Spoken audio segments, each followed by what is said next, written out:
আজকালকার যুগে বউ ভালো হওয়াটাই সবচেয়ে বড় অন্যায়ের কারণ হয়ে গিয়েছে। বউ ভালো হওয়াটাই ঝগড়ার কারণ, বউ ভালো হওয়াটাই আজকাল তালাক কিংবা ডিভোর্সের কারণ হয়ে গিয়েছে। কারণ বউয়ের ভালো হওয়াটাকে আজকের সমাজের স্বামীরা আমরা উইকনেস মনে করি সে তো কিছু বলতে পারবে না তাই কিছু বলে না।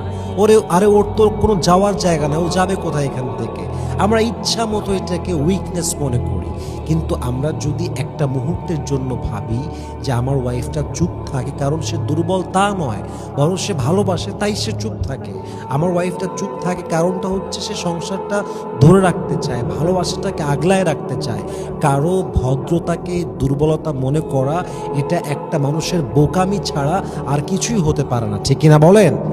এজন্য ওয়াইফের ভদ্রতাকে, ওয়াইফের ভালোবাসাকে, ওয়াইফের চুপ থাকাকে উইকনেস নয় বরং ভালোবাসার বহিঃপ্রকাশ মনে করবেন। দেখবেন আপনার সংসারে সুখ দিয়ে ভরে দিবে একজন, তিনি কে?